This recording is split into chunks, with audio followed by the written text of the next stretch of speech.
राजा वीर सिंह का राज्य एक समय में बहुत ही खुशहाल और समृद्ध था, क्योंकि वे बहुत ही ईमानदार और न्यायप्रिय राजा थे। लेकिन लंबे समय से बीमार रहने के कारण वो अपने राज्य की खोज खबर नहीं ले पा रहे थे, जिस वजह से उनके राज्य में क्या हो रहा है, प्रजा को क्या परेशानी है, वो इस बात से अनजान थे। महाराज, पिछले कुछ दिनों से आपकी तबीयत लगातार खराब होती जा रही है। मुझे आपकी बहुत चिंता हो रही है महाराज। महारानी, तुम्हें सिर्फ मेरी चिंता है, लेकिन मैं अपनी प्रजा की चिंता कर रहा हूँ। मैं ये सोच सोच कर परेशान हो रहा हूँ कि अगर मुझे कुछ हो गया तो उनका ख्याल कौन रखेगा और मेरे राज्य का क्या होगा। आप अपनी प्रजा और राज्य की चिंता ना करिए महाराज। मुझे लगता है कि चिंता करने की वजह से आपकी तबीयत और खराब हो रही है। चिंता ना करूं तो क्या करूं महारानी। जब से बीमार हुआ हूं तब से मुझे अपनी प्रजा की कुछ भी खबर नहीं है। राज्य में क्या हो रहा है, क्या नहीं हो रहा, मुझे इस बात तक की जानकारी नहीं है। अगर आपको अपनी प्रजा की इतनी ही चिंता है तो आप हमारे बेटे राजकुमार रावेंद्र को इस राज्य का राजा बना दीजिए। वो भी आप ही की तरह ईमानदार और न्यायप्रिय है। वो जरूर हमारे राज्य की देखभाल आप ही की तरह करेगा। तुम बिल्कुल ठीक कह रही हो। अब समय आ गया है कि रावेंद्र इस राज्य को संभाले। मंत्री जी से कहकर कल ही उसके राज्य अभिषेक की तैयारी करवाओ। इस शुभ काम में देरी ना हो।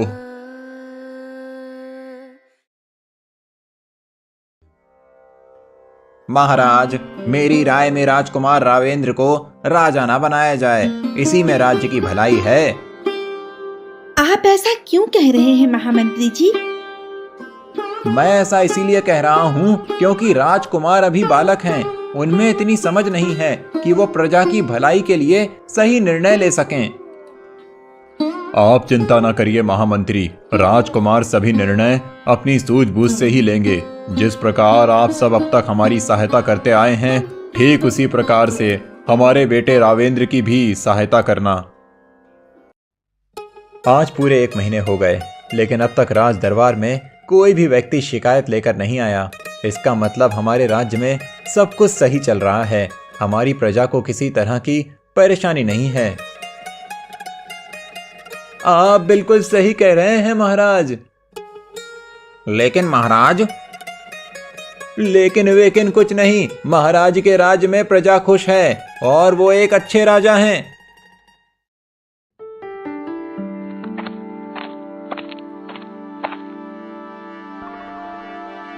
पिताजी, आपकी तबीयत कैसी है? मैं पहले से ठीक हूं। तुम बताओ, प्रजा तो खुश है ना? जी पिताजी, अभी तक राज दरबार में एक भी व्यक्ति शिकायत लेकर नहीं आया। बेटा, हमेशा एक बात याद रखना, जो होता है वो दिखाई नहीं देता, और जो दिखाई देता है वो हमेशा सच नहीं होता। अगर राज दरबार में एक भी शिकायत नहीं आई तो इसका मतलब ये नहीं है कि किसी को कोई परेशानी नहीं है। तुम राजा की तरह नहीं, बल्कि एक आम इंसान की तरह सोचो, तभी तुम्हें प्रजा का दुख और उनकी परेशानियों के बारे में पता चलेगा। अब से ऐसा ही करूंगा माँ। अपनी माँ की बात मानकर रावेंद्र भेष बदलकर बाजार में घूमता है, ताकि लोगों की परेशानियों के बारे में जान सके। कपड़े वाला, नए और अच्छे कपड़े ले लो। दुनिया का सबसे मीठा गुड़ ले लो, सबसे मीठा गुड़। ताजे और खुशबूदार फूल ले लो, ताजे और मीठे फल ले लो। कुर्ते और पैजामे का क्या मोल है भाई? ज्यादा नहीं है भैया, इसका सिर्फ 20 सिक्के मोल है, लेकिन तुम्हें 15 सिक्के में दे दूंगा। तुम अपना घाटा क्यों करोगे भाई? तुम मुझे इस राज्य के नहीं लगते, बाहर के लगते हो। इसीलिए मेहमान समझकर मैं तुम्हें छूट दे रहा हूँ, ताकि तुम्हारे मन में हमारे राज्य और राजा की अच्छी छवि बने। तुम इस राज्य के सच्चे और अच्छे नागरिक हो, जो तुम राज्य की भलाई के बारे में सोचते हो। लेकिन मुझे कुछ नहीं खरीदना भाई, मैं तो सिर्फ दाम पूछ रहा हूँ। कोई बात नहीं भैया। कहो भैया, क्या लोगे? चना, दाल या गुड़? भाई मैं बहुत दूर से आया हूँ, मुझे नहीं पता यहाँ सबसे अच्छा क्या मिलता है। अच्छा ये बात है, तो तुम मेरी दुकान का गुड़ ले जाओ। इससे मीठा और अच्छा गुड़ तुम्हें पूरी दुनिया में कहीं नहीं मिलेगा। क्या भाव दिया गुड़? 1 किलो 4 सिक्कों का। भैया ले लो ले लो, ये दुनिया का सबसे मीठा गुड़ है। अगर ये दुनिया का सबसे मीठा गुड़ नहीं निकला तो क्या तुम मेरे पैसे वापस कर दोगे? हाँ भैया बिल्कुल, तुम्हारे पैसे वापस कर दूंगा। अरे तुम खरीदो तो पहले, एक बार खरीदोगे तो बार बार आओगे। ठीक है, मुझे 1 किलो दे दो। चाचा ये गुलाब के फूल ताजे हैं कि नहीं? हाँ बेटा, सारे फूल ताजे हैं। ये गेंदा, वो चमेली और वो गुलाब भी आज ही सारे फूल तोड़कर लाया हूँ। चाचा तुम इतने बूढ़े हो फिर भी काम करते हो। अब तुम्हारी काम करने की नहीं, आराम करने की उम्र है। अरे बेटा क्या बताऊं, वो जो गुड़ वाला देख रहे हो ना, वो मेरा बेटा है। लेकिन उसने मुझे और मेरी पत्नी को घर से बाहर निकाल दिया है। अब जीने के लिए कुछ तो करना पड़ेगा। क्या बात कर रहे हो चाचा? मुझे नहीं लगता कि वो ऐसा कर सकता है। तुम ऐसा कैसे कह सकते हो बेटा? मैं अभी उसकी दुकान से ये 1 किलो गुड़ लेकर आया हूँ। उसकी बातों से तो नहीं लगता कि वो अपने माता पिता को घर से निकाल सकता है। वो पूरी दुनिया का सबसे मीठा गुड़ बेच रहा है, तो उसे मुनाफा भी बहुत अच्छा होता होगा। तो फिर वो भला अपने माता पिता को घर से बाहर कैसे निकाल सकता है? बेटा तुम्हारी बातों से लग रहा है तुम बहुत भोले हो। तुम्हें दुनियादारी के बारे में कुछ नहीं पता। तुम बाजार में खड़े हो, यहाँ हर कोई अपना सामान बेचने में लगा है।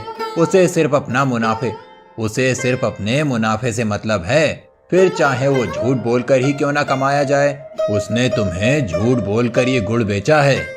अच्छा, तो क्या व्यापारी इस तरह की बेईमानी करके भी लोगों को ठगते हैं? मैं अभी उसके पास जाता हूँ और गुड़ वापस करके आता हूँ। बेटा अब तुम उसके पास ना जाओ, नहीं तो वो तुमसे झगड़ा करेगा। लेकिन चाचा ये तो गलत बात है ना। वो भोले भाले लोगों को लूट रहा है। उसकी शिकायत तो राजा से करनी पड़ेगी। गरीबों की कौन सुनता है बेटा? ना जाने कितने लोग शिकायत लेकर राजा के पास जाते हैं, लेकिन उन्हें राजा से मिलने ही नहीं दिया जाता। तुम चिंता मत करो चाचा, बहुत ही जल्द गरीबों की भी सुनवाई होगी। मैंने थोड़ी देर पहले तुम्हारी दुकान से छांटकर ताजे और अच्छे 1 किलो आम खरीदे थे, लेकिन तुमने उन्हें चालाकी से बदलकर ये सड़े और बासी आम मुझे दे दिए। इन्हें वापस करो और मुझे ताजे आम दो, नहीं तो मैं तुम्हारी शिकायत राजा से करूंगी। ये तू क्या बोल रही है? ये मेरी दुकान के आम नहीं हैं। चल भाग यहाँ से, नहीं तो मैं खुद तेरी शिकायत राजा से करके तुझे सजा दिलवा दूंगा। यहाँ तो लूट मचा रखी है। भोले भाले लोगों को ये दुकानदार दिन दहाड़े ठग रहे हैं और इन्हें रोकने वाला भी कोई नहीं है।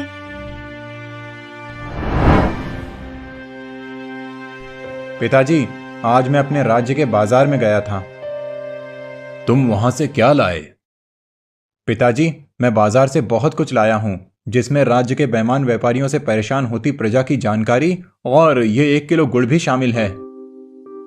ये तुम कैसी बात कर रहे हो? हमारे राज्य का कोई भी व्यापारी बेईमानी कैसे कर सकता है? लेकिन अगर ये बात सच है तो उन्हें उनकी बेईमानी का उचित दंड मिलना चाहिए।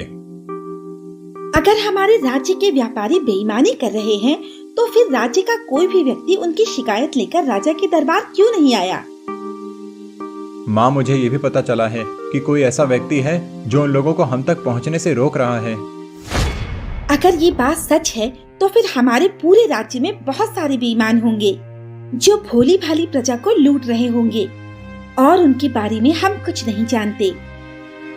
ऐसे लोगों को जल्दी से जल्दी पकड़ना होगा। आप बिल्कुल सही कह रहे हैं पिताजी, लेकिन हमें ये काम बहुत सावधानी और होशियारी से करना होगा, क्योंकि जो व्यक्ति उन बेईमानों को संरक्षण दे रहा है, अगर उसे पता चला कि हम बेईमानों को पकड़ने के लिए कुछ कर रहे हैं, तो वो बेईमानों को सतर्क कर देगा और हम किसी को भी नहीं पकड़ पाएंगे। लेकिन ऐसा कैसे होगा? मेरे पास एक तरकीब है जिससे वो सभी बेईमान व्यापारी पकड़े जाएंगे और उन्हें उनके किए की सजा जरूर मिलेगी। कौन सी तरकीब बेटा? मैं राज्य के सभी बड़े व्यापारियों, अपने सभी मंत्रियों और सेनापति की परीक्षा लूंगा, जिससे दूध का दूध और पानी का पानी हो जाएगा।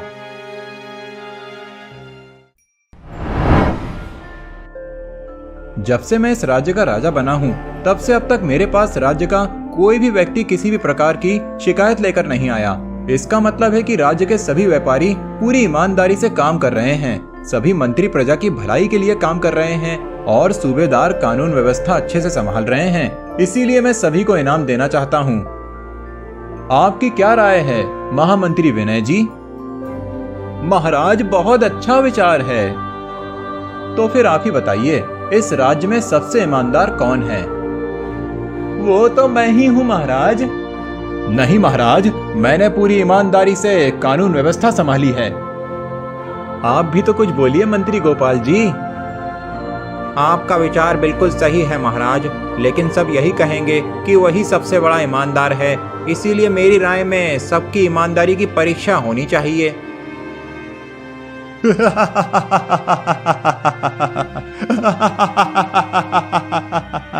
सभी शांत हो जाओ। मैं मंत्री जी की बात से सहमत हूँ। इस सभा में मौजूद सभी मंत्रियों, सूबेदार और राज्य के सभी व्यापारियों की ईमानदारी परखने के लिए एक प्रतियोगिता रखूंगा। जो व्यापारी वो प्रतियोगिता जीतेगा, वही इस राज्य का सबसे ईमानदार व्यक्ति होगा, जिसे इनाम के तौर पर मैं उसे इस राज्य का मुख्यमंत्री बना दूंगा। कैसी प्रतियोगिता महाराज? आप पूरे राज्य में ये घोषणा करवा दीजिए कि एक प्रतियोगिता के लिए राज्य के सभी व्यापारी महल में इकट्ठे हो जाएं। मैं प्रतियोगिता के बारे में प्रतियोगिता के दिन बताऊंगा। जी महाराज, जैसी आपकी आज्ञा। ये विशेष गुलाब के पौधे हैं, जिनके फूल ईमानदार व्यक्ति के पास सफेद रंग के खिलते हैं। आप सभी इन्हें अपने घर ले जाइए और एक हफ्ते तक इनकी देखभाल कीजिए। एक हफ्ते बाद फिर से यहीं मुलाकात होगी।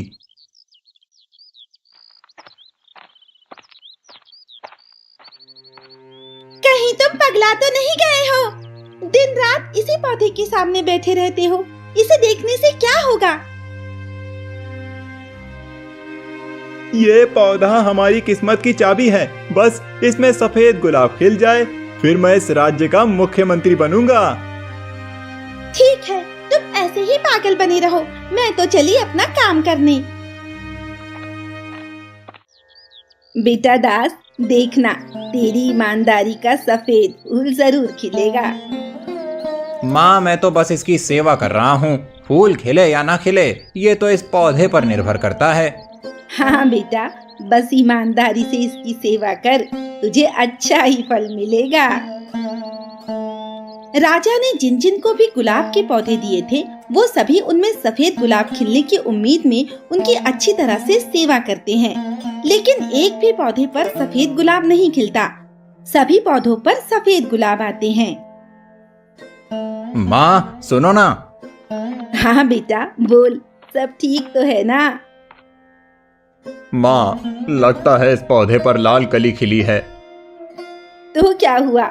इसका मतलब है कि इस राज्य में तुझसे भी ज्यादा ईमानदार लोग हैं, जो इस राज्य के लिए सौभाग्य की बात है। हाँ माँ, तुम सही कह रही हो। अरे ये क्या? इस पर तो लाल गुलाब खिला है। इस राज्य का मुख्यमंत्री बनने का इतना अच्छा मौका हाथ से नहीं जाने दे सकता। एक काम करता हूँ, पौधा बदल देता हूँ। एक हफ्ते पूरे होने के बाद वो सभी अपने अपने गुलाब के पौधे लेकर राजमहल पहुंच जाते हैं। जिन जिन के पौधों में लाल गुलाब खिले हैं वो अलग खड़े हो जाएं, और जिन जिन के पौधों में सफेद गुलाब खिले हैं वो अलग खड़े हो जाएं। देखो मंत्री जी, मेरा गुलाब सफेद है। अब मैं मुख्यमंत्री बनूंगा। मेरे पौधे पर दो दो सफेद गुलाब लगे हैं। मुख्यमंत्री तो मैं ही बनूंगा। ये मेरा सफेद गुलाब देखो, तुम दोनों के गुलाब से कितना सफेद और बड़ा है। मैं तुमसे ज्यादा ईमानदार हूँ, इसीलिए महाराज मुझे ही मुख्यमंत्री बनाएंगे। तुम सब एक तरफ हो जाओ, मुझे महाराज को अपना पौधा दिखाने दो। दास और गोपाल, तुम दोनों अपने पौधे लेकर हमारे साथ आओ और आप सभी राज्यसभा में जाइए। मैं कुछ देर से आता हूँ। पिताजी, मैंने अपने राज्य के 2 सबसे ईमानदार लोग ढूंढे हैं। पहले हैं हमारे मंत्री गोपाल जी और दूसरे कपड़ों के व्यापारी दास जी। रावेंद्र प्रतियोगिता की सारी बात बताता है। पिताजी, मैंने सब लोगों की ईमानदारी की परीक्षा लेने के लिए सभी को लाल गुलाब के पौधे दिए थे, लेकिन जो बेईमान थे उन्होंने लाल गुलाब के पौधे को सफेद गुलाब के पौधे से बदल दिया। लेकिन सिर्फ यही 2 हैं जिन्होंने अपनी ईमानदारी दिखाई और पौधे नहीं बदले। इसका मतलब है कि महामंत्री विनय और सूबेदार मोहन भी बेईमान हैं। अब पूरी बात मेरी समझ में आ गई। कौन सी बात माँ? ये बात कि बेईमान महामंत्री और बेईमान सूबेदार के कारण ही हमारे राज्य में व्यापारियों में बेईमानी बढ़ी है। मैं भी ये समझ गया कि उन्हीं दोनों के कारण ही राज्य की जनता हम तक किसी तरह की शिकायत लेकर नहीं पहुंच पाती थी। मैं भी समझ गया हूँ कि अब मुझे क्या करना है। क्या करोगे बेटा? मेरे साथ सभा में चलिए और स्वयं देखिए। शायद आप सभी ये नहीं जानते कि मैं एक दिन भेष बदलकर अपने राज्य के बाजार गया था और वहां मैंने देखा कि हमारे राज्य के व्यापारी कितने बेईमान हो चुके हैं, क्योंकि हमारे राज्य के महामंत्री और सूबेदार भी बेईमान हैं। ये आप क्या बोल रहे हैं महाराज? मैं बहुत ईमानदार हूँ। इसका प्रमाण ये सफेद गुलाब है। महामंत्री, आपको किसी ने गलत जानकारी दी है। मैं भी पूरी ईमानदारी से अपना काम करता हूँ। ये सफेद गुलाब आपकी ईमानदारी का प्रमाण नहीं बल्कि आपकी बेईमानी का सबूत है, क्योंकि मैंने उस दिन आप सभी को लाल गुलाब के पौधे दिए थे। आपके हाथ में सफेद गुलाब के पौधे इस बात का सबूत हैं कि आपने खुद को ईमानदार साबित करने के लिए उन्हें बदल दिया, लेकिन दास जी और गोपाल जी ने ऐसा नहीं किया। इसका मतलब वो ईमानदार हैं और इस राज्य की भलाई चाहते हैं। इसीलिए मैं दास जी को इस राज्य का सूबेदार बनाता हूँ और गोपाल जी आज से हमारे मुख्यमंत्री होंगे। और हमारा क्या होगा महाराज? आप सभी को आपकी बेईमानी के लिए जीवन भर कैद में रहना होगा। तो इस तरह रावेंद्र की समझदारी से सभी बेईमानों को सजा मिली और दास और गोपाल को उनकी ईमानदारी का इनाम भी मिला। उन दोनों के साथ मिलकर रावेंद्र ने भी अपनी प्रजा की भलाई के लिए सभी जरूरी काम किए। उस दिन के बाद से कभी किसी व्यापारी ने भी अपने ग्राहक को नहीं ठगा।